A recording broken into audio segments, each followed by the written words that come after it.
While I was on a trip with my wife and my male best friend, my flight attendant slipped Mu Epsilon Alpha Nu Alpha Kappa Iota Nu. Pretend you're sick. Get off this plane. I ignored her. She came back. Please. I'm begging you. 2 hours later. Look, I need you to understand something right off the bat. I absolutely, categorically, no questions asked hate flying. Like, I'm talking sweaty palms, racing heartbeat, existential crisis kind of hate. I'm that guy who white-knuckles the armrest during takeoff, like I'm personally holding the plane in the air through sheer willpower and anxiety. I'm the dude who claps when we land, and I don't even care if people judge me for it. You know why? Because we just defied gravity in a metal tube filled with recycled farts and overpriced peanuts, and I think that deserves some freaking applause. So picture this. I'm crammed into seat 14C on flight 227 to Denver, already regretting every life choice that led me to this moment, when this flight attendant, name tag says Clara, comes shuffling down the aisle looking like she just watched her entire family get taken hostage. I'm talking trembling hands, darting eyes, the whole 9 yards. She's doing that thing where you're trying really hard to look normal, but you're actually screaming internally, you know? I recognized it immediately because that's basically my whole vibe during turbulence. Then she does something that makes my stomach drop faster than we're about to. She slides a cocktail napkin onto my tray table. Just plops it right there between my phone and the Sky Mall catalog I'd been pretending to read. Now, I'm thinking maybe she's asking if I want a drink, right? Maybe she's giving me her number because she thinks I'm cute, which, let's be real, would be a first for any airline employee who's witnessed me board a plane. But no, this woman leans in close enough that I can smell her coffee breath and see the actual fear in her eyes, and I look down at what she's scrawled on that napkin in shaky handwriting. 7 words. Just 7 little words that nearly made me pee my pants right there in 14C. Pretend you're sick. Get off this plane. I'm sorry, what? I read it again, thinking maybe I'd misunderstood. Maybe it said, pretend you're slick, like some weird motivational message. Or, pretend you're Rick, which would still be weird, but at least less terrifying. But nope. Sick. Plane. Get off. Those were definitely the words, written in what looked like the handwriting of someone trying to defuse a bomb they didn't know how to defuse. My first thought, and I'm not proud of this, was that maybe I'd accidentally been cast in some elaborate Final Destination reboot and nobody had bothered to tell me. Like, was this my audition? Was there a camera crew somewhere? Because if so, I needed to know my motivation here. Was I playing the guy who lives, or the guy who gets impaled by a rogue beverage cart in Act 2? I glanced up at Clara, and she was staring at me with this intensity that made me feel like I was a bomb she was desperately trying to talk down from exploding. Her lips barely moved when she whispered, "Please, I'm begging you. Now, I've had exes beg before. Begged me to stop wearing cargo shorts. Begged me to remember anniversaries. Begged me to understand that I'm fine never actually means I'm fine. But I have never in my life seen someone beg with this level of dramatic desperation. This wasn't please pass the salt begging. This was please God, save us all begging, and honestly, it was freaking me out. Meanwhile, my wife Tara was sitting right next to me in 14B, completely oblivious to the psychological thriller unfolding literally 2 feet away from her. She was deep in her Instagram scroll, probably looking at some influencer's perfectly curated brunch photos or watching a video of a golden retriever doing something adorable. The engines were literally vibrating under us like the plane was clearing its throat before delivering bad news. And she was out here double-tapping pictures of avocado toast. I swear, the woman has the situational awareness of a goldfish in a good mood. 2 seats away in 14E, my best friend Liam was living his best life, loudly attempting to flirt with a woman who very clearly had noise-canceling earbuds in and the universal body language of "please leave me alone forever." But Liam, bless his heart, has never met a social cue he couldn't completely ignore. He was mid-sentence in what I'm sure he thought was a charming story about his CrossFit routine when I made eye contact with him.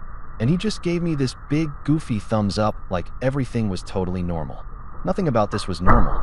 I looked back at Clara, trying to convey with my eyes alone that I needed more information, preferably in a format that didn't involve cryptic napkin messages. She glanced around the cabin like she was checking for snipers, then leaned in even closer. "Please," she repeated, and her voice cracked a little. "I wouldn't ask if it wasn't serious." "Ma'am, I thought, I once had a girlfriend tell me we needed to talk, right now. And even that didn't have this level of urgency. This was some spy movie nonsense, and I was decidedly not qualified to be in a spy movie. I was the guy who got anxious ordering at Chipotle because there were too many decisions to make under pressure. I tried to laugh it off, going for casual and breezy, though I'm pretty sure it came out more like a nervous hiccup. "Ha, good one," I muttered, attempting a smile that probably looked more like a grimace. Really had me going there for a second. But Clara didn't laugh. She didn't smile. She didn't do that thing where she goes, "Gotcha," and we all have a good chuckle about the silly prank. Her face remained deadly serious, and she kept darting glances across the cabin like she was tracking enemy movement in a video game. That's when I started to think that maybe, just maybe, this wasn't a prank. That maybe I should actually be concerned about whatever fresh hell was unfolding at 30,000 feet.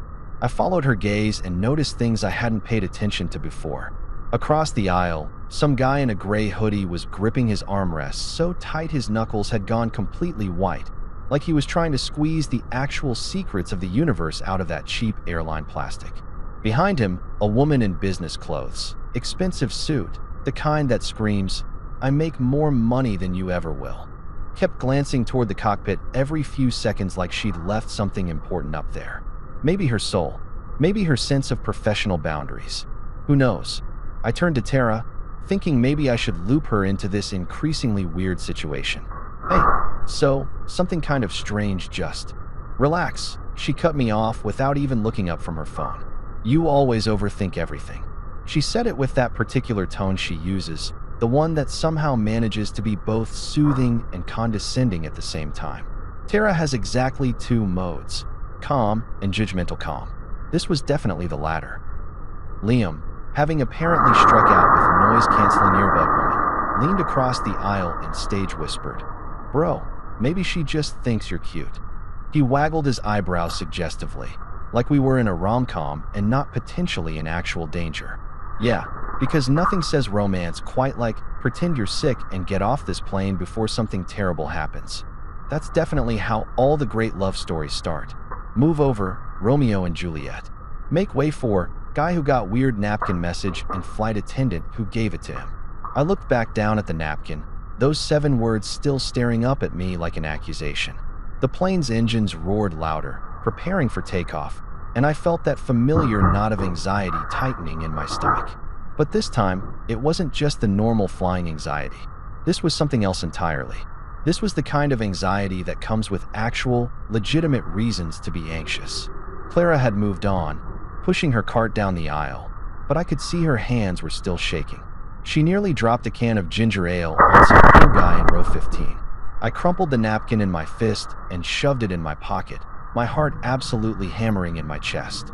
The plane lurched forward, beginning to taxi toward the runway, and I realized with growing dread that I was about to make a decision. Either I was going to trust this random flight attendant who just handed me the world's most concerning cocktail napkin, or I was going to sit here and hope this was all just some massive misunderstanding. Spoiler alert, I chose wrong. Okay, so here's the thing about trying to laugh off a potentially life-threatening situation while strapped into a metal death tube hurtling down a runway. It doesn't really work. I mean, I tried. I gave it my best shot, sitting there with that crumpled napkin burning a hole in my pocket like radioactive evidence, attempting to convince myself that this was all just some elaborate misunderstanding. Maybe Clara was new and had accidentally given me someone else's note. Maybe she was testing out a new customer service approach. Welcome aboard. Here's a complimentary panic attack with your peanuts. But the more I tried to rationalize it, the more I noticed things. Little things. Weird things. The kind of things that, in retrospect, should have sent me sprinting toward the emergency exit like my life depended on it. Which, spoiler alert, it kind of did. The plane was still taxiing, doing that slow roll toward the runway where we'd either take off successfully or become a cautionary tale on the evening news. I could feel the familiar rumble of the engines beneath my feet, that low vibration that always makes me think about how we're basically trusting our lives to what's essentially a giant flying toaster oven.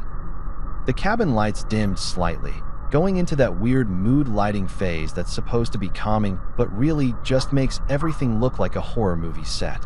I shifted in my seat, trying to get a better view of the cabin without being obvious about it. You know, casual surveillance. Just a regular guy definitely not freaking out about a cryptic napkin message, casually observing his fellow passengers like some discount James Bond.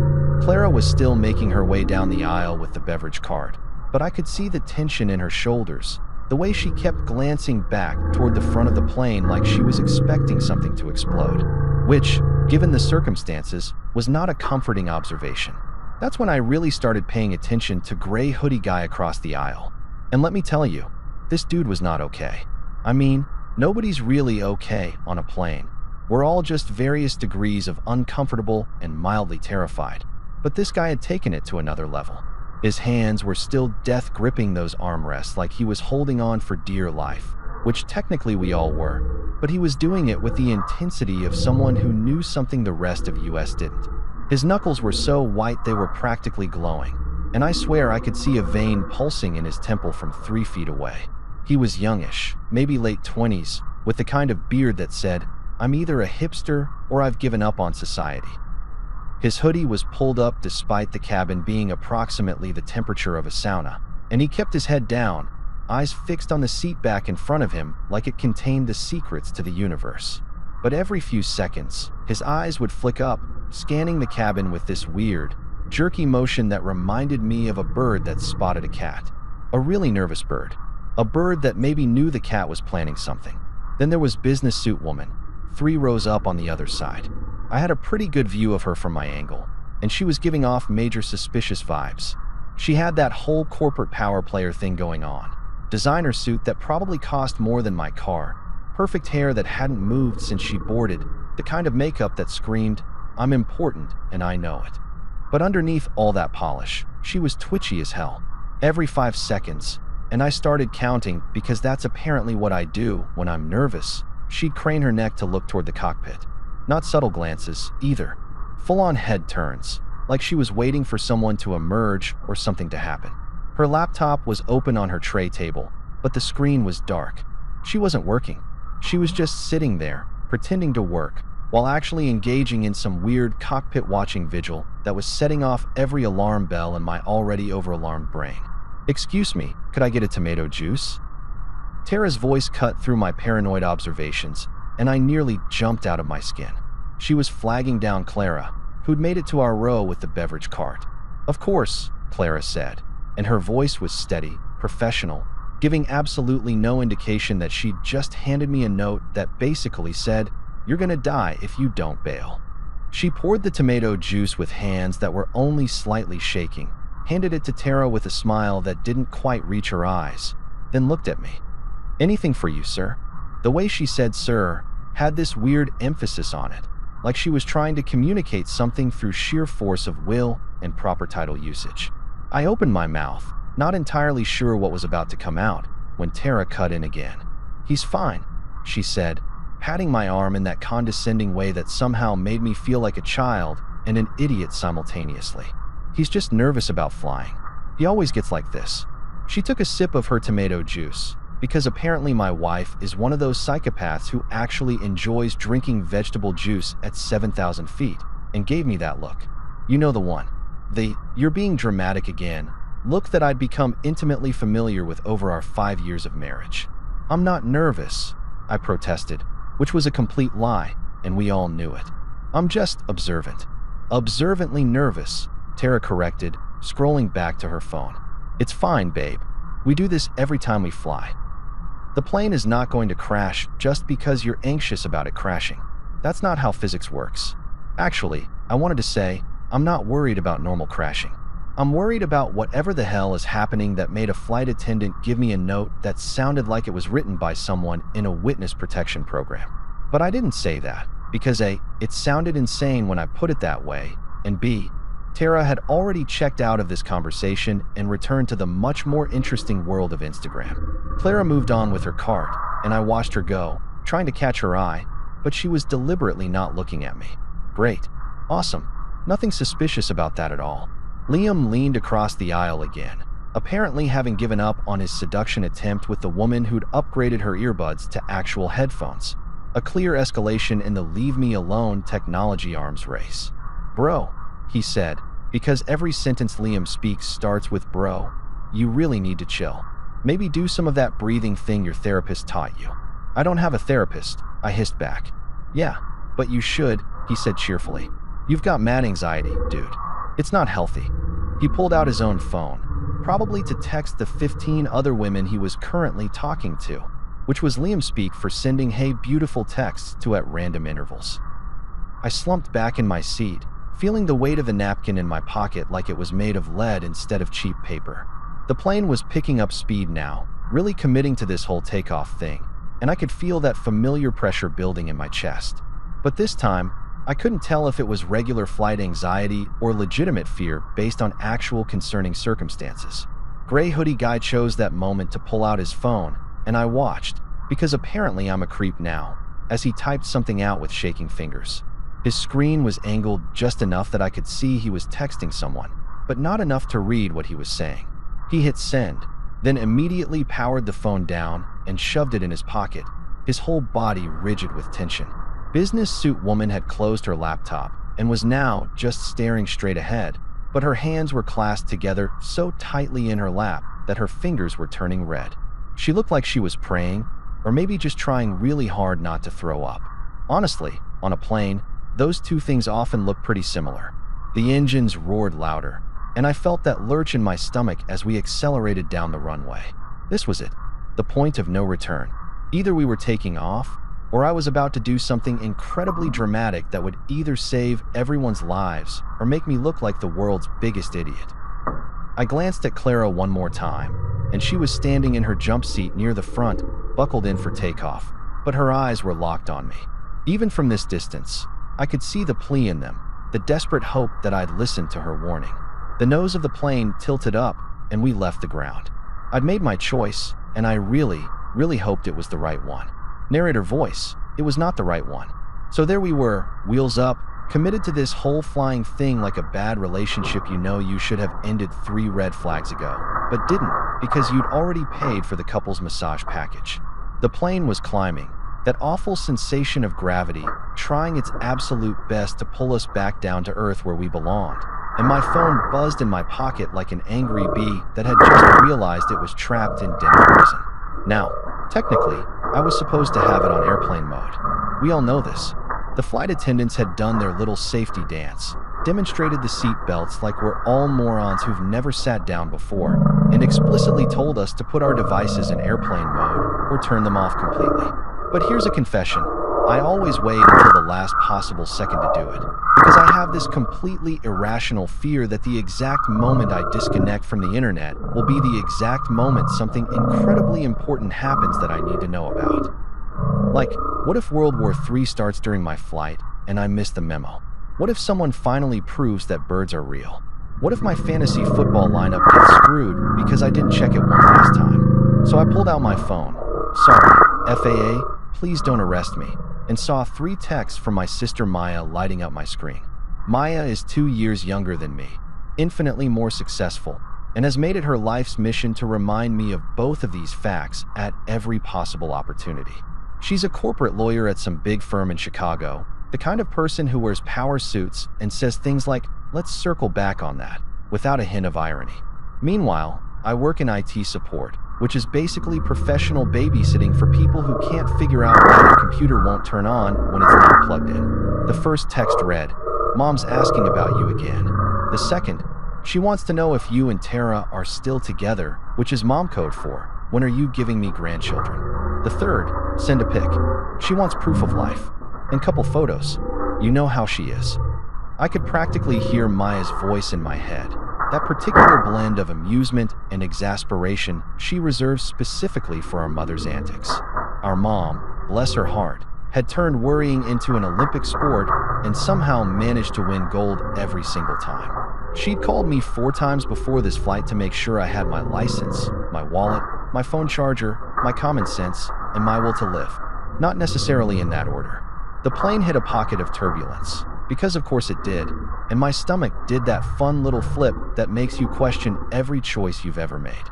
I gripped my phone tighter, my other hand white-knuckling the armrest in a way that probably would have made me buddies with Gray Hoodie Guy if we weren't both too terrified to socialize.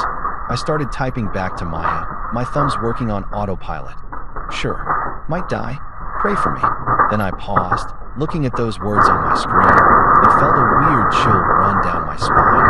Because usually when I said stuff like that, it was just my standard dramatic flair, the kind of dark humor that made Maya roll her eyes and tell me I was being ridiculous.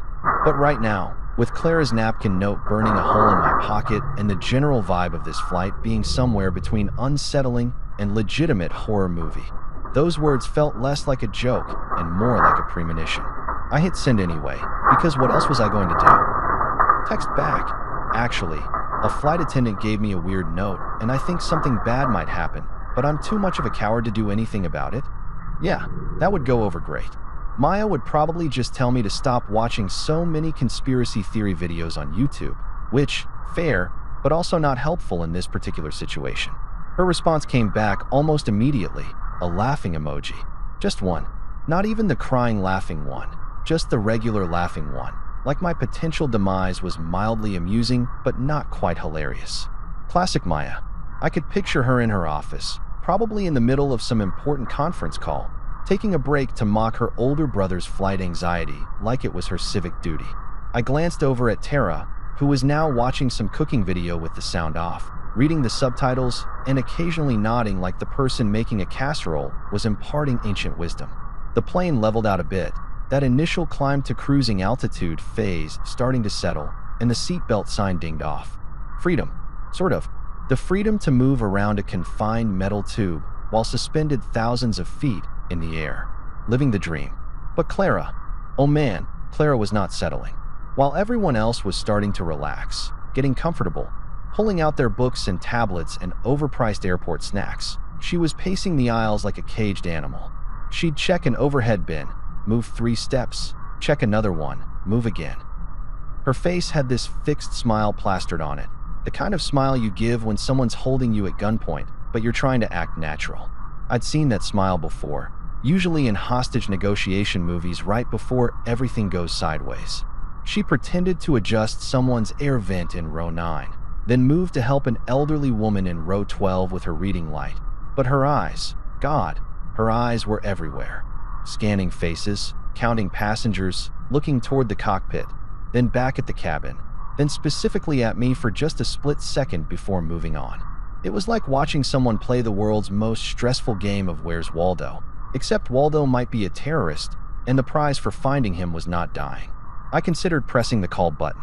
You know, that little button above your head that summons a flight attendant to your seat like you're a feudal lord requesting more wine from your servants. I stared at it for a solid 30 seconds, my finger hovering inches away, trying to calculate whether pressing it would make me look insane or rational. What would I even say when Clara came over? Hey, so about that napkin. Could you elaborate on the whole we're all gonna die thing? Maybe provide some context? Perhaps a PowerPoint presentation? Yeah, no? That would go over about as well as asking for a parachute during boarding. Plus, what if I was wrong? What if this whole thing was just a misunderstanding, or Clara was having some kind of mental breakdown, or I'd completely misread the situation because my anxiety had finally achieved sentience and decided to gaslight me? I'd look like a complete idiot. Tara would never let me live it down, and I'd probably end up on some no-fly list for being weird on a plane, which felt like it should be protected under the First Amendment, but probably wasn't. So I did what any rational, logical person would do in this situation. Absolutely nothing. I sat there like a bump on a log, paralyzed by indecision and social anxiety, watching Clara pace and gray hoodie guy sweat and business suit woman stare at the cockpit like she was trying to teleport through the door with her mind. Liam had his headphones in now, nodding along to whatever terrible EDM music he was into this week, completely oblivious to the psychological thriller unfolding around him. The man had the self-preservation instincts of a golden retriever at a fireworks show. Zero awareness, maximum vibes. My phone buzzed again. Maya, Mom says she loves you and to text her when you land. I typed back, will do, if I land. This time she sent back the eye roll emoji, which felt appropriate. Then she added, stop being dramatic. You're literally fine. Famous last words, I thought, shoving my phone into airplane mode, and then immediately second-guessing whether I should have sent one last text, something meaningful, Maybe a heartfelt goodbye to my loved ones just in case. And that's when I realized I'd officially crossed the line from reasonably anxious to completely unhinged. I was sitting here planning my farewell text like I was in a movie, all because of a napkin note and some weird vibes. Maybe Tara was right. Maybe I did overthink everything. Maybe I needed to calm down, take a breath, and accept that sometimes flights are just weird and people are just strange and not everything is a conspiracy. But then Clara walked past again, and as she did, she dropped something on my tray table. A cocktail napkin. A fresh one. I looked down at it, my heart rate spiking. One word, hastily scrawled. Soon. Yeah, I wasn't overthinking anything. Okay, so let me paint you a picture of where my mental state was at this exact moment. Completely and utterly losing it. That second napkin, the one with just the word soon scrawled on it like a threat from a discount horror movie villain, had officially pushed me over the edge from concerned passenger to guy who's about to make a scene at 30,000 feet. My heart was doing this fun thing where it felt like it was trying to escape through my ribcage. My palms were sweating like I'd just run a marathon in a sauna, and I'm pretty sure I could feel each individual beat of my pulse in my eyeballs. Is that normal? That doesn't sound normal. I looked up at Clara, who was already 3 rows ahead, pushing her cart like nothing had happened, like she hadn't just delivered what was essentially a countdown timer to my potential doom via absorbent paper product. She didn't look back, didn't acknowledge me, just kept doing her flight attendant thing with that same plastered-on smile that was starting to look more like a grimace with each passing second. Soon. What the hell did soon mean? Soon as in 5 minutes? Soon as in when we hit cruising altitude? Soon as in, hey, maybe start making peace with your maker because things are about to get real weird real fast. The ambiguity was somehow worse than the original message. At least get off this plane had clear instructions. Soon was just ominous. It was the we need to talk of airplane napkin warnings. I crumpled the second napkin and shoved it in my pocket with the first one, because apparently I was collecting them now. Maybe I could frame them someday, assuming I lived long enough to have a someday. The napkins that saved my life would make a great conversation piece at parties, right next to my collection of emotional baggage and unresolved childhood issues. Tara had moved on from cooking videos to some fashion influencer trying on outfits, still completely absorbed in the digital world, still blissfully unaware that her husband was potentially sitting on a ticking time bomb of unspecified danger. I envied her ignorance. I really did. She was over there worried about whether wide-leg pants were still in style, and I was over here wondering if I'd live long enough to worry about pants at all. That's when Clara made her move. She came back down the aisle, but this time without the cart, moving with purpose, and she crouched down next to my seat like a spy meeting her contact in a crowded cafe. Her face was inches from mine, close enough that I could see the fear in her eyes.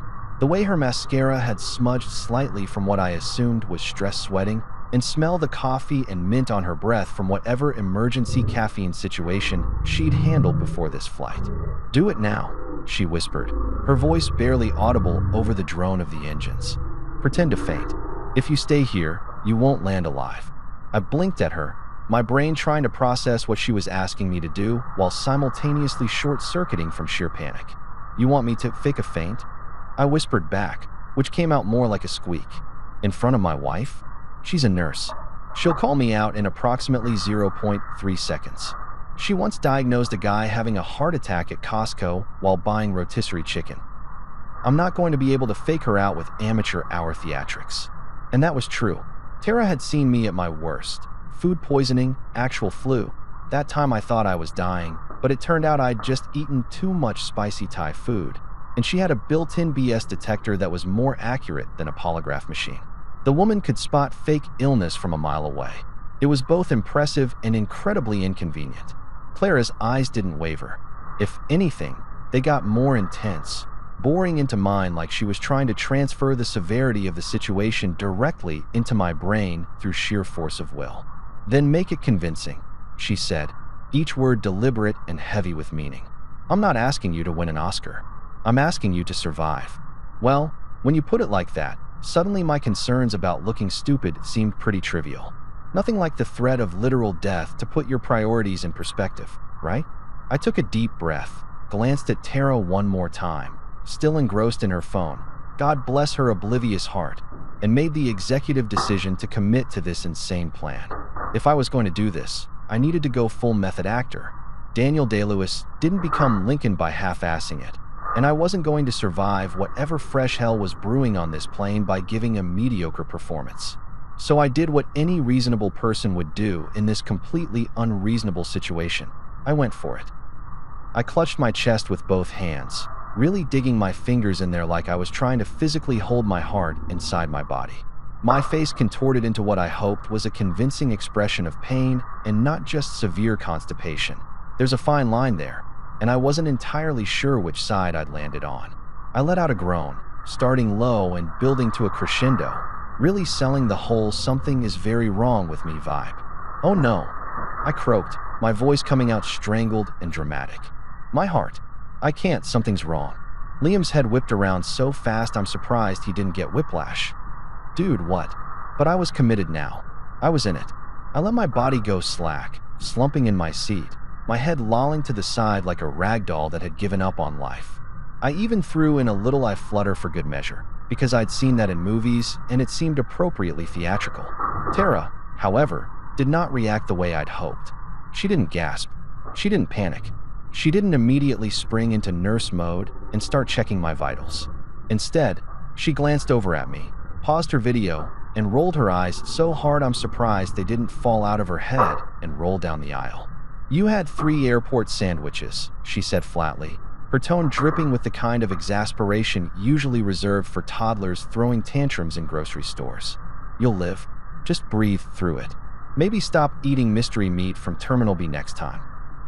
I wanted to break character and tell her that this was not, in fact, about the questionable food choices I'd made at Gate 27, but Clara swooped in before I could blow my cover. She was suddenly there, all professional concern and trained medical response, her hand on my shoulder like she'd just discovered I was in actual distress.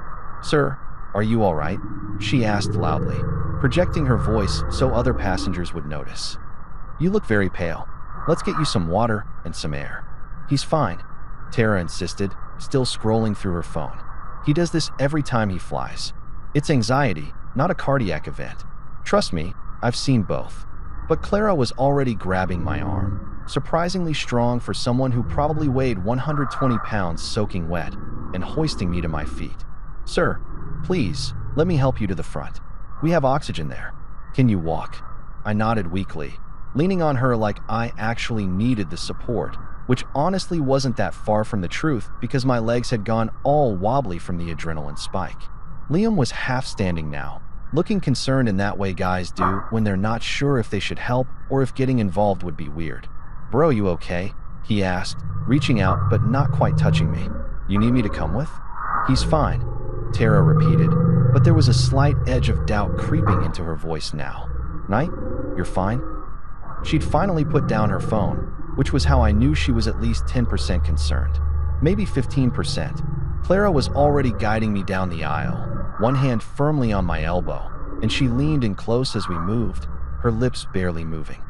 "Don't look back," she whispered, so quiet I almost missed it under the engine noise. "Your seat wasn't assigned by accident."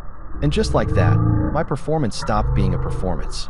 The fear that shot through me was 100% real, unfiltered, genuine terror.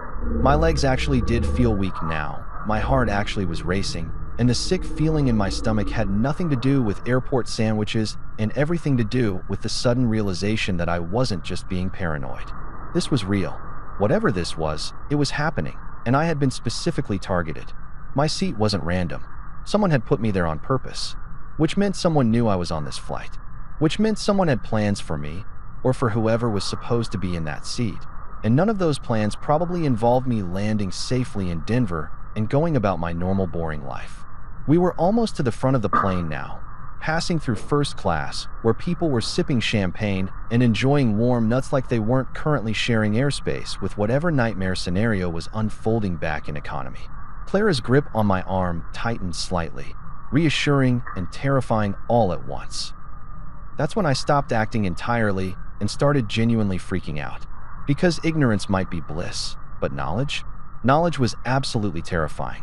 So there I was, being half-dragged, half-guided toward the front of the plane by a flight attendant who'd apparently moonlighted as a CIA operative, trying to maintain my sick passenger act while internally screaming loud enough to shatter the windows. The physics of it all was honestly impressive. How I managed to walk in a straight line while my brain was simultaneously melting down like a nuclear reactor having a bad day. If they gave out awards for most convincing performance while experiencing existential terror, I'd be taking home the gold, folks. Clara kept her grip firm on my arm, steering me through the first-class cabin where people were living their best lives in seats that probably cost more than my monthly rent. Some guy in a cashmere sweater, because of course he was wearing cashmere on a plane, glanced up from his iPad with mild interest, like watching a potentially dying man stumble past was mildly more entertaining than whatever stock report he'd been reading. Welcome to first class, where your emotional detachment comes with free champagne and extra legroom. We pushed through the curtain into the galley area, that weird liminal space at the front of the plane where flight attendants hide and probably talk about how much they hate us all. There was another attendant there. Male, early 30s, name tag said Ben, and he took one look at me and Clara and immediately understood something was up. His eyes went wide for just a fraction of a second before he smoothed his expression into professional concern. "Is he all right?" Ben asked, but the way he said it made it clear he already knew the answer was no, just not in the way most people would assume. "He needs some water and air," Clara said, the code in her words so obvious it might as well have been written in neon lights. "Can you grab an oxygen mask? Just as a precaution." Ben nodded and moved toward the front, but I noticed he didn't actually go for any oxygen equipment. Instead, he knocked twice on the cockpit door, two sharp raps that sounded more like a signal than a polite "Hey, can I come in?" kind of knock. The door cracked open slightly, and I could see him lean in, whispering something to whoever was inside. Probably something along the lines of, "Houston, we have a problem," and his name is the terrified guy in 14C who finally got the memo. Clara positioned me near a jump seat, her hand still on my shoulder, and leaned in close enough that her hair brushed against my cheek. To anyone watching, it probably looked like a caring flight attendant making sure I didn't pass out and crack my head open on something expensive. But what she whispered in my ear made my blood run colder than the air conditioning blasting from the vents above us. "You're sitting in a seat meant for someone else," she said, her voice barely a breath.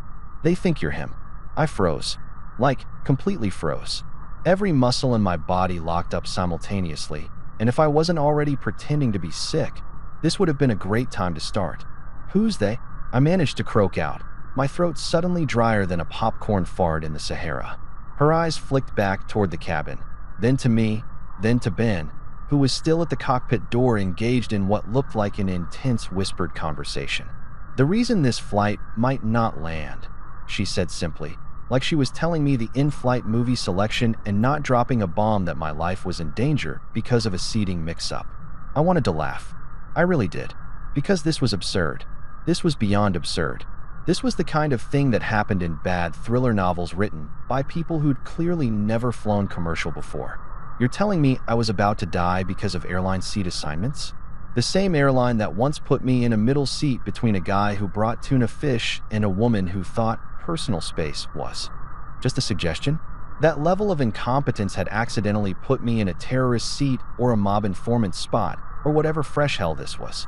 But looking at Clara's face, seeing the genuine fear there, I knew this wasn't a joke. This wasn't some elaborate prank show where Ashton Kutcher was going to pop out and tell me I'd been punked. This was real life, and real life had decided that today my number was up because I'd chosen the wrong damn seat on Expedia. "I just wanted the aisle," I whispered back, and I'm not proud to admit my voice cracked a little. "I just wanted easy bathroom access. That's it. That's my whole evil plan. Convenient peeing." Clara's expression softened for just a moment, something almost like sympathy crossing her face. "I know," she said. "Wrong place, wrong time. Story of life, right?" Ben returned from the cockpit, his face carefully neutral, but I could see the tension in his jaw, the way his hands were balled into fists at his sides. "Captain's been informed," he said to Clara, and again, the subtext was screaming at a frequency only dogs and anxious passengers could hear. That's when the overhead speakers crackled to life, and the captain's voice came through, smooth and calm as a yoga instructor leading a meditation session. "You know the voice. That carefully trained pilot tone that's designed to make you feel safe even if the plane is actively falling out of the sky. Ladies and gentlemen, this is your captain speaking. We're going to be returning to the gate due to a brief mechanical issue that needs to be addressed. Nothing to be concerned about, just a precautionary measure. We apologize for the inconvenience and should have you on your way shortly. A mechanical issue. Right. And I'm the Queen of England. If this was really about a mechanical problem, why was Clara looking at me like I'd just dodged a bullet?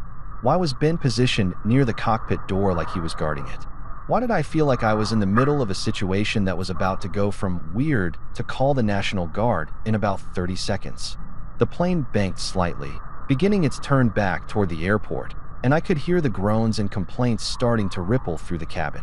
Someone behind us muttered something about missing their connection. Another person complained loudly about an important meeting they were going to be late for. A baby started crying, because babies have a sixth sense for inconvenient timing. And somewhere in the back, I could hear Liam's distinctive laugh, probably making jokes about the whole situation because the man had the self-preservation instincts of a lemming with a death wish. But me? I was too busy processing the fact that somewhere on this plane, someone thought I was someone else. Someone important enough to target. Someone whose presence on this flight was significant enough that people were willing to do. What exactly? Blow up the plane. Hijack it. Give us all really aggressive food poisoning? The possibilities were endless and all of them sucked. What do? I asked Clara, my sick passenger act completely abandoned now because honestly, what was the point? I was probably about to die anyway. Might as well die with some dignity and clear answers. You stay here, she said firmly. You don't go back to your seat. You don't talk to anyone. When we land and the door opens, you get off first with Ben and me. You don't look back. You don't collect your carry-on. You just move. Understand? I nodded, my mouth too dry to form actual words. This was happening. This was really happening. I'd woken up this morning worried about whether I'd packed enough phone chargers and if the hotel would have a decent gym. And now I was caught up in some kind of spy movie situation that I was wildly unqualified for. Ben handed me a bottle of water. Actual water this time. Not code for, we're all going to die. And I drank it gratefully, my hands shaking enough that I almost dropped it twice. The plane was descending now. That sinking feeling in your stomach that's usually just uncomfortable, but now felt like a countdown timer ticking away. Through the gap in the curtain, I could see into the cabin. Tara was craning her neck, probably looking for me, her phone in her hand like she was debating whether to text or call. Liam was still oblivious, headphones firmly in place, living in his own little world of EDM and bad decisions. And scattered throughout the cabin were the other passengers, gray hoodie guy, business suit woman, and who knows how many others, all playing their parts in whatever twisted theater production this had become. The captain's voice came back on. Flight attendants, prepare for landing. Clara and Ben exchanged a look, some silent communication passing between them that I wasn't privy to, and Clara's hand found my shoulder again. Almost over, she said quietly. Just hold on a little longer. But as we descended toward the runway, engines whining, my stomach churning with a mixture of relief and terror, I couldn't shake the feeling that this wasn't almost over. This was just beginning. Here's something they don't tell you in those cheerful airline safety videos where everyone's smiling and the cartoon passengers calmly put on their oxygen masks. Returning to the gate after you've already taken off is one of the most psychologically disturbing experiences you can have while fully clothed and sober. It's like getting dumped by someone, walking away all dignified, and then having to come back because you forgot your keys. Except in this case, the keys might be a bomb and the ex might be a terrorist. Or something. I was still unclear on the specifics, but the vibes were definitely catastrophically bad. The plane was doing that weird deceleration thing, engines changing pitch like they were sighing in disappointment, and I could feel the collective confusion radiating from the cabin behind me. People were muttering. Phones were coming out despite us still being in the air, because rules don't matter when you're inconvenienced, apparently, and I could hear the rising tide of annoyance that comes with unexpected delays. Someone was definitely going to leave a 1-star review on whatever airline rating site angry people use to vent their impotent rage. But me? I was standing in the galley area with Clara and Ben, watching through the gap in the curtain as the cabin slowly transformed from mildly annoyed passengers to something is very wrong here territory. And let me tell you, The shift was subtle but unmistakable, like watching a pot of water go from simmering to full boil. First, there was the guy in the black jacket. Not gray hoodie guy. This was a different person entirely, because apparently this flight had collected suspicious characters like I collect anxiety disorders. Black jacket guy was sitting in row 7, and I hadn't paid much attention to him before because he'd seemed normal. You know, generic business traveler normal. The kind of guy you see on every flight, wearing clothes that cost more than they should and carrying a leather laptop bag that screamed, "I'm important but approachable." Except now he was standing up. And not in the "I need to stretch my legs" way or the "I'm getting something from the overhead bin" way. He stood up like he was about to give a speech or start a fight or do something equally dramatic and unwelcome. His posture was all wrong. Rigid, alert, predatory even. Like a cat that spotted a mouse and is calculating the exact angle of attack. And then he looked directly at me. Not a casual glance. Not an accidental eye contact moment that you both immediately look away from, because prolonged eye contact with strangers is uncomfortable and possibly a mating ritual in some cultures. No, this was a full-on stare, his eyes locking onto mine through that gap in the curtain with the intensity of a sniper acquiring a target. His expression was cold, calculating, the kind of look that makes your lizard brain start screaming, "Predator! Run! Climb a tree! Do something!" Then his gaze slid to Clara, and something flickered across his face. Recognition, maybe, or confirmation, like he'd just verified something he'd suspected, and now he was adjusting his plans accordingly. "That's him," Clara breathed beside me, so quiet I almost didn't hear her. "That's the trigger. The trigger, as in, the guy who triggers the thing. The bad thing. The thing that goes boom or causes chaos or ruins everyone's day in a spectacular and possibly fatal fashion." My brain was having trouble processing this information, probably because it was too busy panicking to handle complex data analysis. Black jacket guy slowly sat back down, but his eyes never left our position. He pulled out his phone. Again, we were still technically in the air, but apparently phone rules were just suggestions today, and typed something with deliberate precision. His thumb moved across the screen, hit send, and then he pocketed the device and folded his hands in his lap like a choir boy waiting for service to start. "Oh, we're so screwed," I muttered, which was probably not the most helpful observation, but definitely the most honest one. That's when the chaos really started bubbling up like a pot of water someone forgot about on the stove. From somewhere in the back of the plane, way back, past the bathroom area where people go to have existential crises and question their life choices, I heard a voice. Young, male, cracking with either puberty or panic. "I can't do this," the voice said, not quite shouting, but definitely loud enough to carry. I can't. The teenage boy. I craned my neck to see through the curtain, catching a glimpse of a kid who couldn't have been more than 17, maybe 18 tops, standing in the aisle near row 30-something. He had that look teenagers get when they're in over their heads, pale, sweaty, eyes darting around like a cornered animal. His hands were shaking so badly I could see it from 40 feet away, and he kept touching his backpack in the overhead bin like he was checking to make sure it was still there. Or maybe making sure it wasn't about to explode. Hard to say which option was worse. An older woman next to him, someone's grandma type, cardigan and reading glasses, the whole wholesome package, was trying to calm him down, patting his arm and speaking in soothing tones that I couldn't quite hear. But the kid wasn't having it. He pulled away from her, his voice rising. "You don't understand. I can't. They said I had to, but I can't." Ben moved toward the curtain, his hand reaching for something on his belt that I suddenly realized might be more than just his standard flight attendant equipment.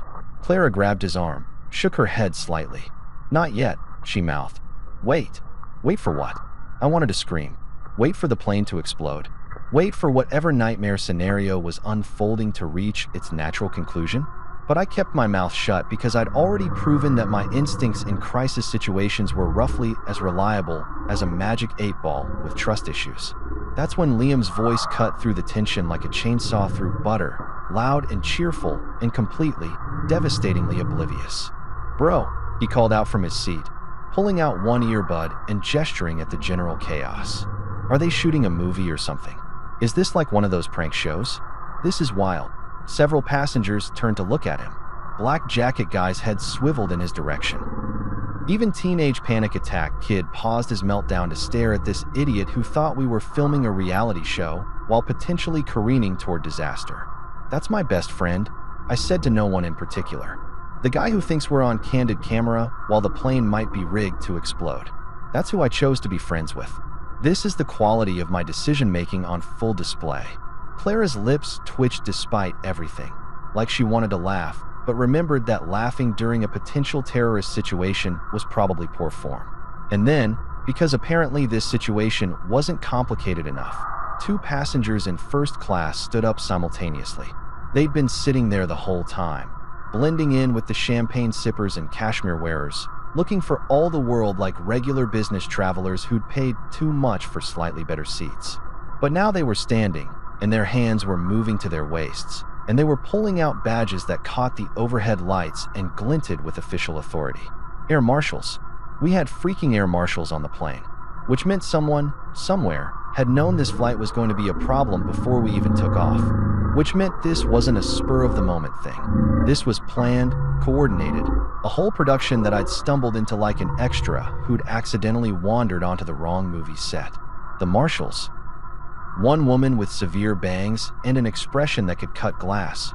One man who looked like he bench-pressed small cars for fun, moved with practiced efficiency. They weren't shouting or making a scene yet, but their body language screamed federal agents about to ruin someone's day. And everyone within visual range immediately understood that playtime was over. Severe Bang's marshal made eye contact with Clara, some silent communication passing between them, and I realized with growing horror that Clara wasn't just a concerned flight attendant. She was part of this. She was in on whatever operation was happening. She'd known from the beginning that this flight was compromised, and she'd chosen to warn me specifically because, oh God, because whoever was supposed to be in my seat was important enough to protect. Important enough to have federal resources devoted to keeping them alive. Important enough that multiple agencies were involved in whatever elaborate security theater this was. And I'd accidentally taken their seat because I wanted aisle access and slightly more legroom. "You've got to be kidding me," I said out loud.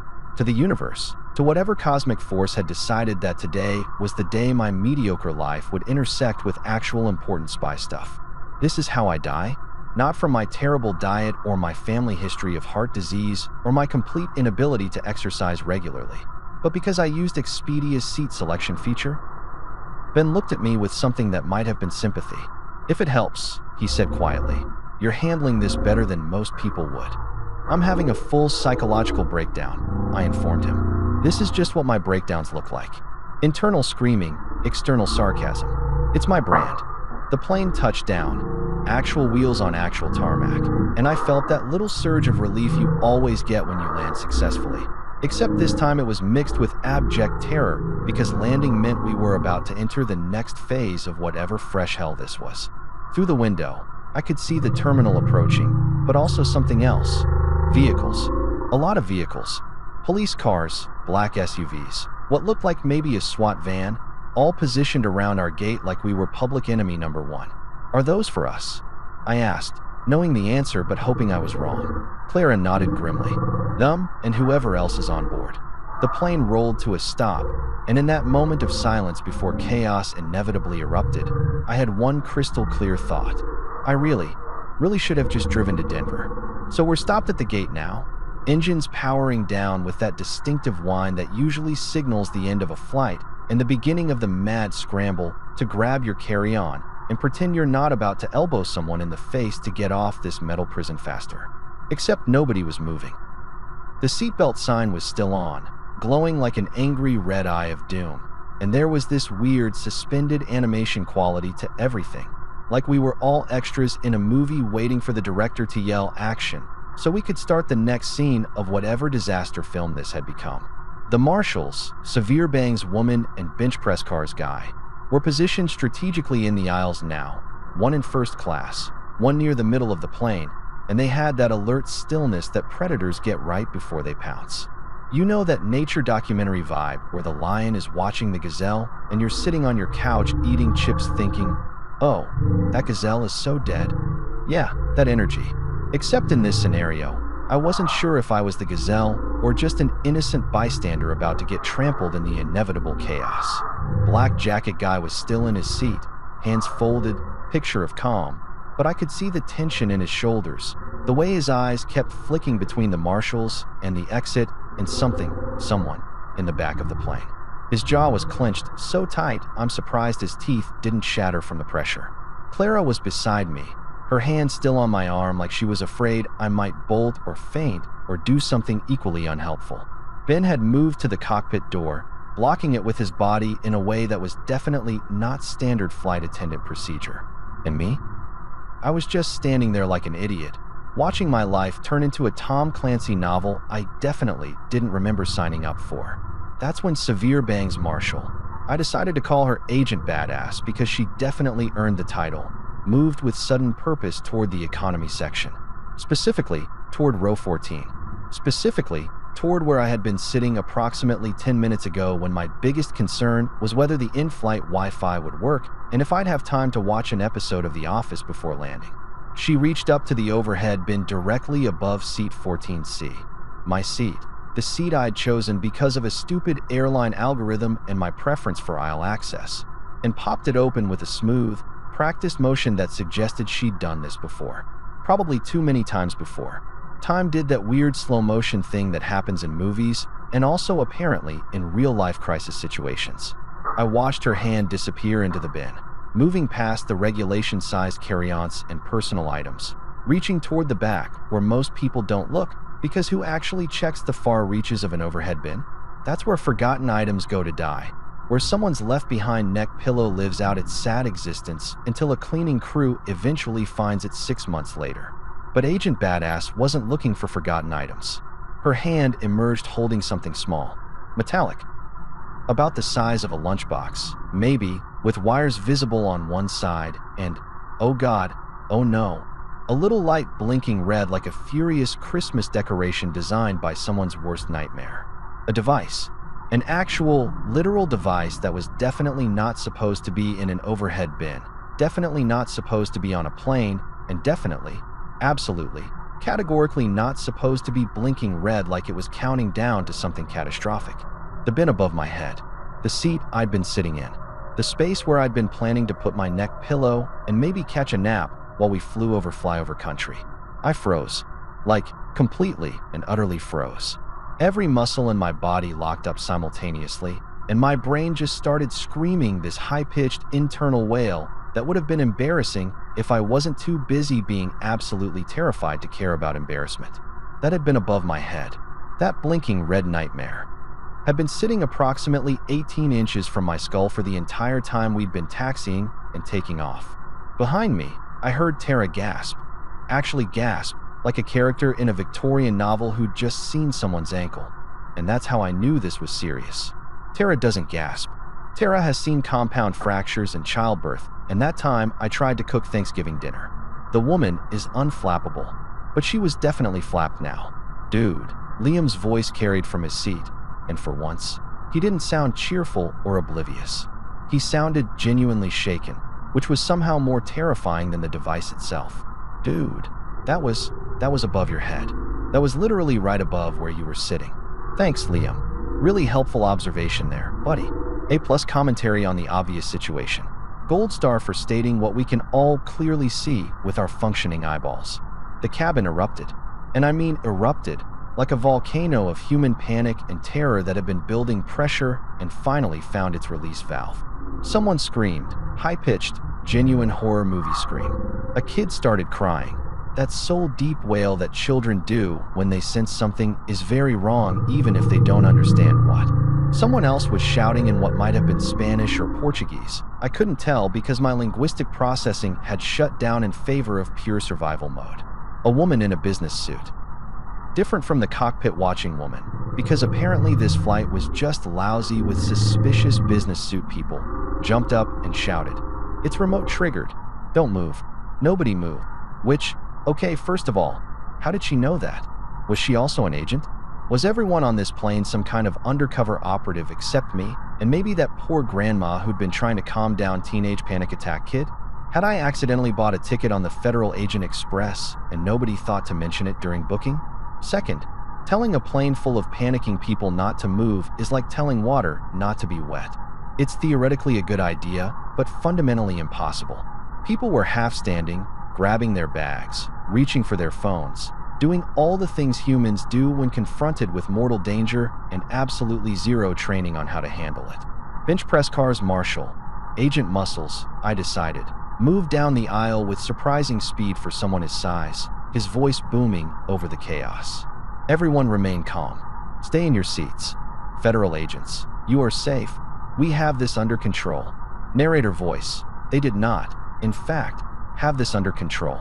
Agent Badass was holding the device like it was a live snake, her face a mask of concentration, and she was speaking rapidly into what I assumed was some kind of communications device hidden in her collar or ear or wherever secret agents hide their secret communication things.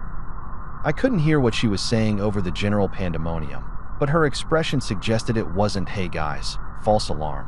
This is actually just someone's very elaborate lunch container." Black Jacket Guy chose this moment to make his move. He stood up fast, too fast, with that explosive energy of someone who's been coiled and waiting for the right moment, and his hand went to his jacket. I saw it happening like it was a slow-motion action sequence, saw Agent Muscles registering the threat, saw everything about to go from bad to catastrophically worse. Gun! Someone shrieked, because apparently we hadn't hit our quota of terrifying things happening in rapid succession. But Agent Muscles was faster. He had his own weapon drawn before Black Jacket Guy could fully reach his, and suddenly we had a Mexican standoff situation happening at 30,000 feet. Well, technically 0 feet now because we were on the ground, but the altitude of the drama was definitely elevated. Hands where I can see them, Agent Muscles commanded, his voice cutting through the chaos like a knife through butter. Do it now. Black Jacket Guy's hand froze halfway to his jacket, his face calculating odds, weighing options. I could practically see the gears turning in his head, the cost-benefit analysis of whatever his next move was going to be. And then, slowly, so slowly it was almost theatrical, he raised his hands in surrender. Except his eyes weren't surrendering. His eyes were looking past Agent Muscles, past the device, past all the chaos, and they landed on Teenage Panic Attack Kid in the back, who had gone completely silent and completely still in a way that was somehow more disturbing than his earlier freakout. Clara's grip on my arm tightened to the point of pain. "This is wrong," she whispered, more to herself than to me. "He's not the primary. He's a decoy. A decoy. Because of course, why would anything about this situation be straightforward? Why would there be just one threat when you could have multiple threats, layered like some kind of nightmarish lasagna of danger?" The woman in the business suit who'd shouted about the device being remote-triggered pulled out her own badge, adding herself to the growing collection of federal agents who'd apparently decided this flight was the place to be. "Bomb squad is on the way," she announced to Agent Badass. "ETA 2 minutes. Do not attempt to disarm. 2 minutes. 120 seconds. The device was still blinking its angry red blink, counting down to God knows what. And we had 2 minutes before people who actually knew what they were doing arrived to maybe, hopefully, prevent us all from becoming a tragic news story. I looked at Tara, who had gone pale. Actually pale, like someone had drained the color from her face, and she looked back at me with an expression I'd never seen before. Fear. Real, genuine, unfiltered fear. Not concern, not worry, but actual terror. And that's when I realized something horrible. She'd thought I was being dramatic before. She'd thought I was having another one of my anxiety episodes, making a scene, being my usual paranoid self. But now she understood. Now she knew. I'd almost died today. We'd all almost died. And it was pure dumb luck, or Clara's intervention, or whatever cosmic force had decided I deserved another day, that we were still breathing. "I'm sorry," I said to her, though I wasn't sure what I was apologizing for. For almost dying? For being right about something being wrong? For choosing seat 14C?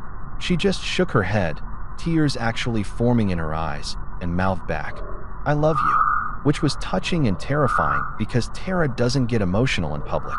Tara doesn't cry. Tara is the rock, the stable one, the person who holds it together when everything falls apart. If she was crying, we were definitely all about to die. Okay, so here's a fun fact I learned today. When multiple federal agencies converge on a commercial aircraft because there's a literal explosive device in the overhead bin, Things get chaotic in ways that would make a Black Friday sale at Walmart look like a peaceful meditation retreat.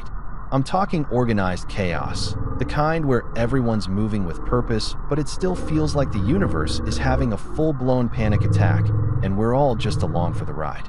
The bomb squad arrived in what felt like both an eternity and 3 seconds simultaneously.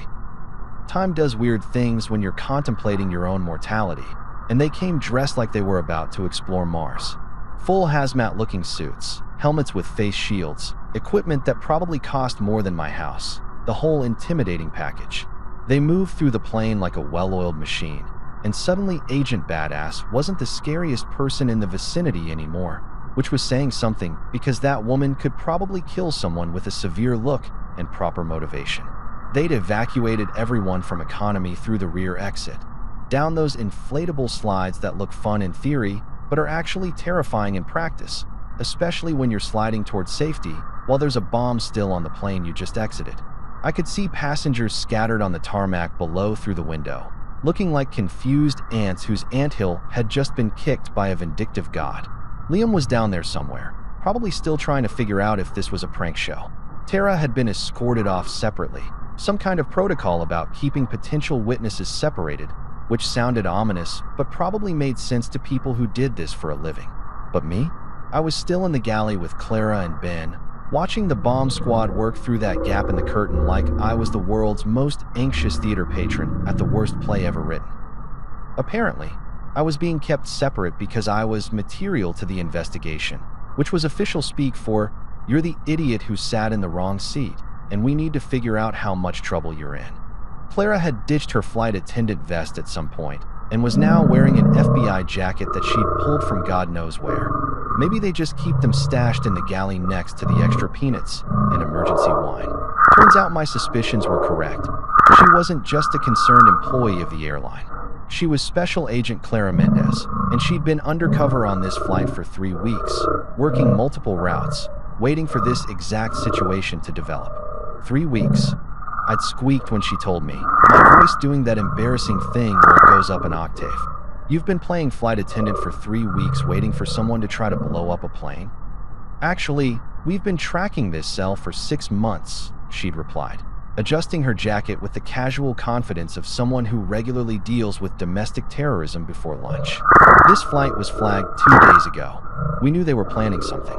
We just didn't know exactly what or who the target was. And you let the flight happen anyway?" I felt my voice rising, hysteria creeping in around the edges like an unwelcome party guest. "You knew there was going to be an attempt, and you just let us all get on the plane?" Agent Badass, who I'd learned was actually Special Agent Patricia Morrison, but I was sticking with my nickname because it fit better, walked over, having apparently handed off the explosive device to the bomb squad guys who were now doing their bomb squad thing with it in the jetway. "We had no choice," she said bluntly, no apology in her tone. "If we'd canceled the flight, they would have known we were onto them. They would have scattered, gone underground, hit another target we couldn't predict. This way, we controlled the environment." "Controlled," I repeated flatly. "There was a bomb 18 inches from my head, and you call that controlled? You're alive, aren't you?" She had a point, but I was too busy being indignant to acknowledge it properly. Ben, who turned out to be exactly what he appeared to be, just a regular flight attendant who'd been read in on the situation this morning and was probably regretting his career choices, handed me another bottle of water. I'd gone through 3 already. My stress drinking had reached hydration levels that would make a fitness influencer proud. My hands were still shaking, that post-adrenaline tremor that makes you feel like you've had 17 espressos and a near-death experience. Which, technically, I had. Well, one of those things. The near-death part, not the espresso part, though honestly some espresso would have been great right about now. Clara sat down across from me. We were in the first class section now. Might as well use the fancy seats since everyone else had been evacuated, and her expression softened from federal agent mode to something approaching actual human empathy. "I need you to understand something," she said, leaning forward with her elbows on her knees. "That seat, 14C, it wasn't random. It was specifically booked for a federal informant who was supposed to be on this flight. My stomach did that fun dropping thing it does on roller coasters, except this time there was no safety harness and the drop was pure existential dread. An informant. I said slowly, my brain trying to process this information through the fog of shock and dehydration. You're telling me I almost got blown up because I accidentally stole a snitch's seat? Witness, Agent Morrison corrected, because apparently the terminology mattered when you were discussing who gets to die in an explosion. He was set to testify against a domestic extremist group with ties to white nationalist organizations. They'd threatened him, threatened his family, the whole 9 yards. We were relocating him under federal protection. And he just what? Decided not to fly? Overslept? Got cold feet about the whole witness protection thing. I could hear my voice getting higher again, that spiral of hysteria threatening to take over completely. Clara shook her head. He changed his flight last minute. Took an earlier one because his daughter had a recital he didn't want to miss. We got the notification at literally the last second, tried to bump you or get you moved, but the flight was full and you'd already boarded and she spread her hands in a gesture of helpless frustration. Everything happened too fast. So let me get this straight, I said, counting on my fingers because visual aids help when processing traumatic information. Your witness ditched his assigned seat to go see his kid's recital, which, adorable, good dad, no judgment there, and I randomly selected that exact seat through Expedia's algorithm because I wanted aisle access and slightly more legroom. And because of this cosmic coincidence, a domestic terrorist cell thought I was the informant and planted a bomb to kill me. Does that about sum it up? That's the situation, yes, Agent Morrison confirmed, and I couldn't tell if I detected a hint of sympathy in her voice or if I was just projecting my desperate need for someone to acknowledge how absolutely insane this was. This is how I die, I muttered, mostly to myself. Not from my terrible diet or my family history of heart disease or that one time I tried to pet a raccoon in college, but because I used a booking website and liked aisle seats. This is my legacy. This is what they'll write on my tombstone. Here lies a man who made poor seating choices. Ben actually snorted at that, quickly covering it with a cough when Agent Morrison shot him a look.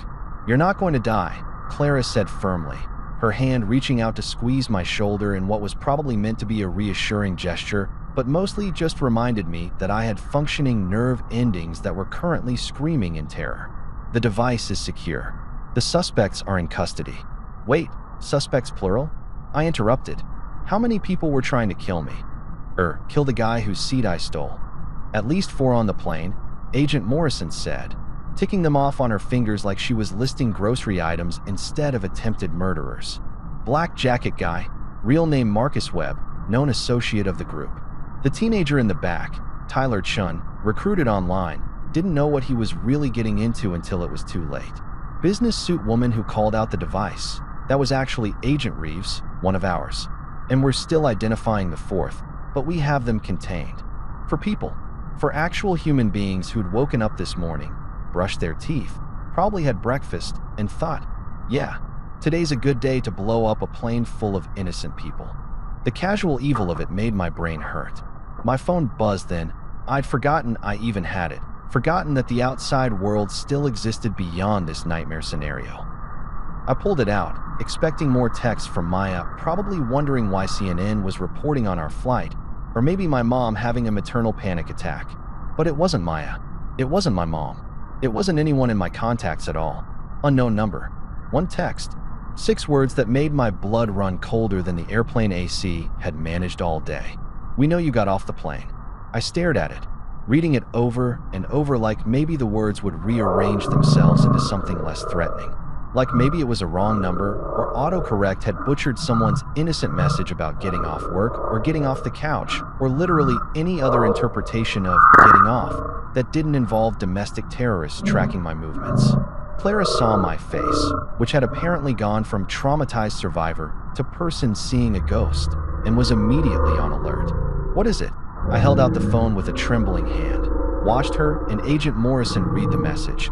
Watch their expressions go from concerned to professionally alarmed, which is like regular alarm, but with better posture and training. That's not good, Ben said, which was the understatement of the century and earned him another look from Agent Morrison that could have curdled milk. They're still active, Clara said, already pulling out her own phone, typing rapidly. They have spotters, probably watching the gate, maybe even inside the terminal. They know the hit failed. They know someone got off, and now. And now they think I'm the informant.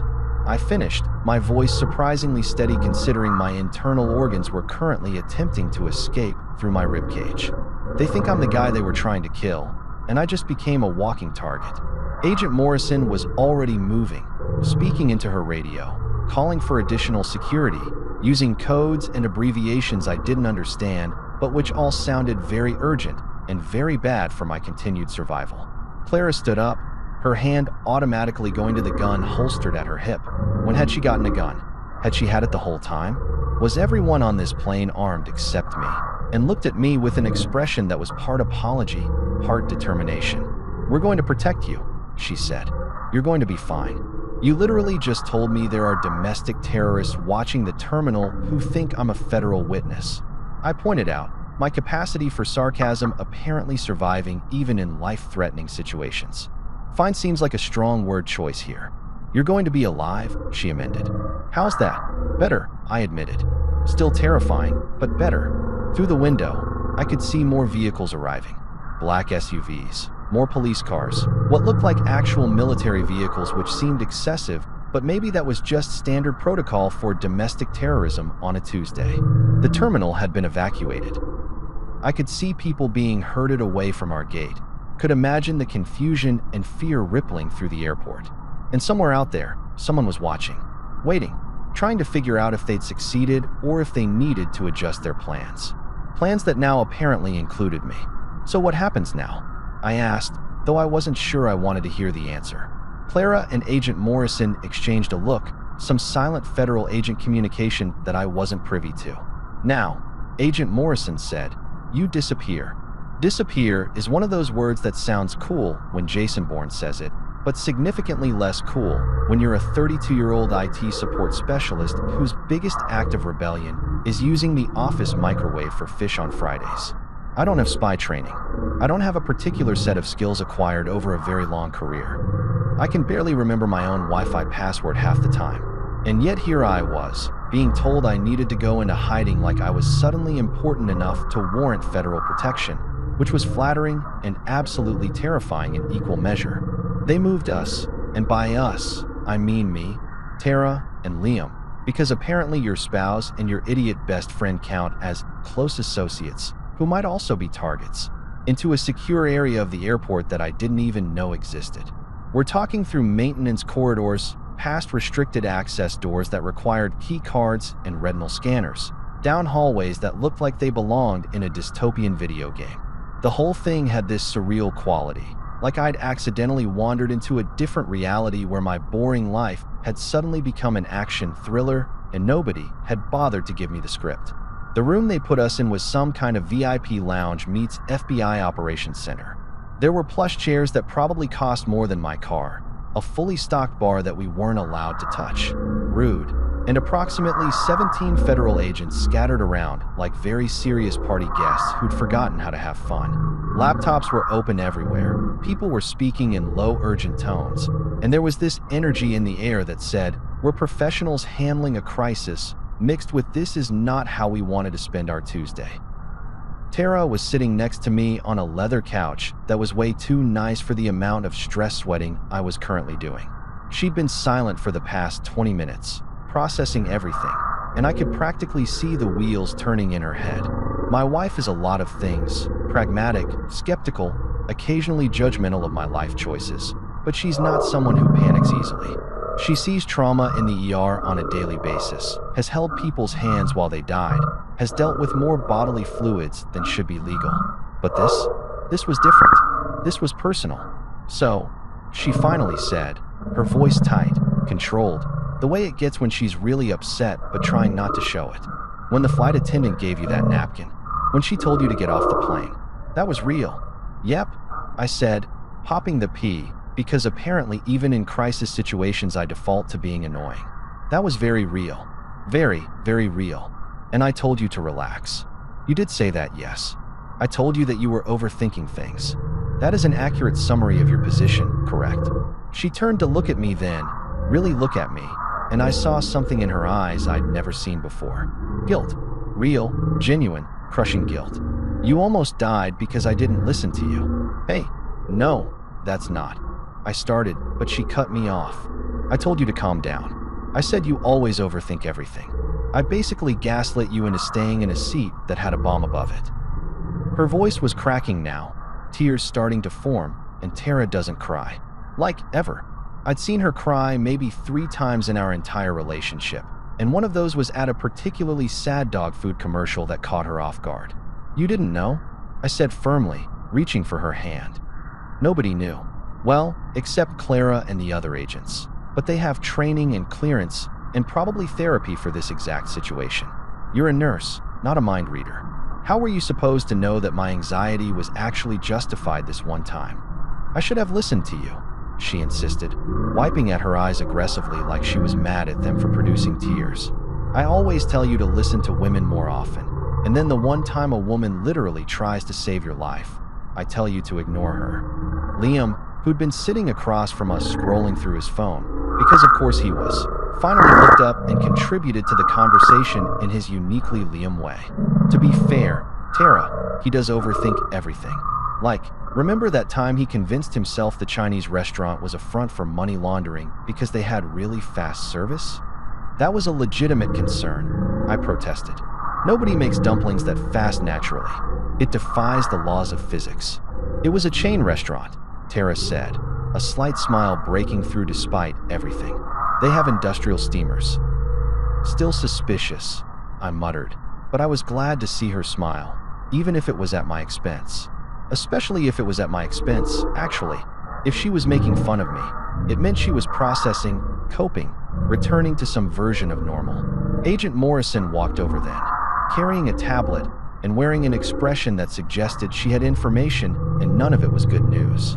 We've completed the preliminary debrief of the suspects, she said, getting straight to business because pleasantries were apparently optional when dealing with terrorism. Tyler Chun, the teenager, is cooperating fully. He was recruited online through gaming forums, thought he was part of some patriot movement, didn't realize what he'd actually signed up for until he was in too deep. That's the kid who was freaking out, I said, remembering his panic attack, the way he'd kept saying he couldn't do it. He didn't want to go through with it. No, he didn't, Clara confirmed, appearing from wherever agents materialize from when you need exposition. He was supposed to be a lookout, report when the target boarded. But they gave him a backpack with what he thought were pamphlets and spare equipment. Turns out it was a secondary device, backup plan in case the primary failed. Jesus Christ, Liam breathed, and for once he sounded appropriately serious. A kid. They used an actual kid. Extremist groups often recruit young men who feel alienated or disenfranchised, Agent Morrison said, launching into what sounded like a rehearsed explanation. They offer community, purpose, belonging. By the time the recruit realizes what they're actually part of, they're in too deep to back out without consequences. What happens to him? Tara asked, her nurse instincts kicking in, always worried about the people involved even when those people were technically terrorists. Juvie, probably, then witness protection depending on his testimony, Clara said. He's 17, first offense, coerced into participation. The DA will work with him. He's more useful as a witness than a defendant. And Black Jacket guy? I asked, remembering those cold eyes, the way he'd stared at me like I was already dead. Marcus Webb, career criminal, multiple priors, known associate of the Sovereign Citizens Brigade. That's the group behind this, Agent Morrison said, pulling up something on her tablet. He's not talking. Neither is his partner, the actual triggerman who planted the device. But we have enough evidence without their cooperation. Wait, the triggerman was on the plane? Liam sat up straighter, suddenly paying full attention. Like, the guy who actually put the bomb there was sitting in the cabin with us? Row 23, window seat, Clara confirmed. Posed as a business traveler, boarded early, planted the device during the boarding chaos when everyone's shoving luggage around and not paying attention. He was supposed to disembark before takeoff, claim illness or family emergency, but we locked down the plane too fast. That's why you rushed the return to gate, I said, pieces clicking together. You knew he was still on board. We knew someone was still triggering the timer remotely, Clara said. Webb was the spotter, the backup, but the primary operative was still on board adjusting the detonation based on our actions. Once we started the return, he couldn't get off without being obvious. So everyone on that plane was either a terrorist, a federal agent, or a completely innocent person who had no idea they were caught in the middle of a counterterrorism operation, I summarized. That's absolutely insane. Welcome to my job, Agent Morrison said dryly. It's exactly as glamorous as you'd imagine. An agent I hadn't seen before. Young guy, probably fresh out of Quantico or wherever they train FBI people, walked over and handed Agent Morrison a folder. She scanned it quickly, her expression neutral, but her body language suggesting the news wasn't great. We've identified the source of the text message sent to your phone, she said, looking at me. Burner phone, already ditched, but they made the call from inside the terminal. The temperature in the room seemed to drop about 20 degrees. Inside, I repeated slowly, as in they're here. Right now? In this airport. We're searching, but it's a large facility with thousands of people moving through hourly, she admitted, which was FBI speak for, we have no idea where they are, and that's terrifying. So what you're saying is, Liam interjected, because he always had to be the one to state the obvious. There are still terrorists actively looking for him. They're somewhere in this building, and we're just sitting here? In this fancy lounge, like targets in a very expensive shooting gallery. You're in the most secure location in the airport, Agent Morrison said, but she didn't sound as confident as I would have liked. We have multiple exits, armed personnel, surveillance on every entrance. But they're still out there, Tara said quietly. They still think he's the witness. They still want him dead. Nobody contradicted her because there was nothing to contradict. She was absolutely, 100% correct. Clara sat down across from us, her federal agent mask slipping just slightly to reveal the actual human underneath. Look, I'm not going to sugarcoat this. You're in danger. All three of you, but especially you, she pointed at me, because they think you're the informant. They've invested resources, taken risks, exposed operatives. They're not going to just walk away. So what do? I asked, hating how small my voice sounded, how scared. Do we just stay here forever? Live out our days in this overpriced lounge, eating fancy peanuts and waiting for domestic terrorists to lose interest? We protect you until we've neutralized the threat, Agent Morrison said. That means secure transport, safe house, maybe temporary relocation until we've rounded up the rest of the cell. How long are we talking?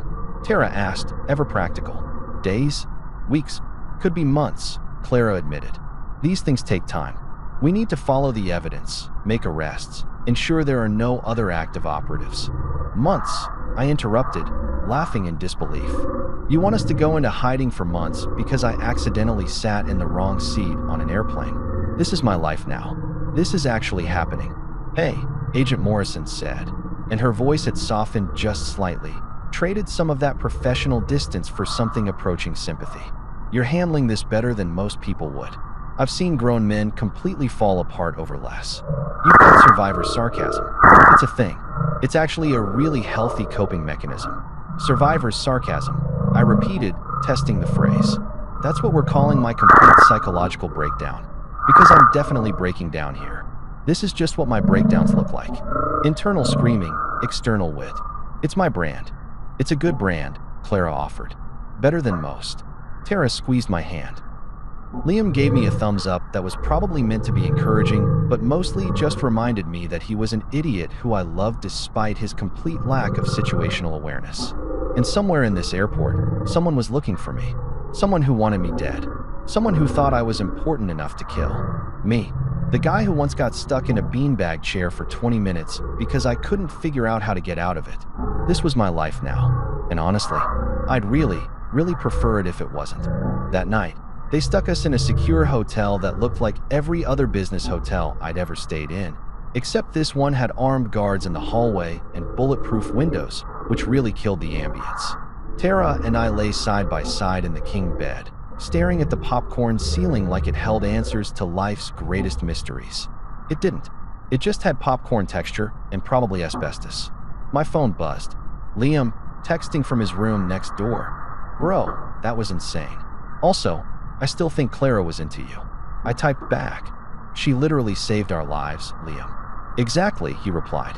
Girls love a guy they can rescue. I blocked his number for an hour, which was becoming a regular hobby. But lying there, I realized something profound. I'd spent years thinking I was unshakable, cool, logical, the guy who never panics and always has it together. Turns out, I'm the guy who almost died because he didn't want to make a scene. So yeah, next time someone tells you to fake being sick and get off a plane, just do it. Because sometimes survival isn't about being brave. It's about listening when someone's trying to save your ass.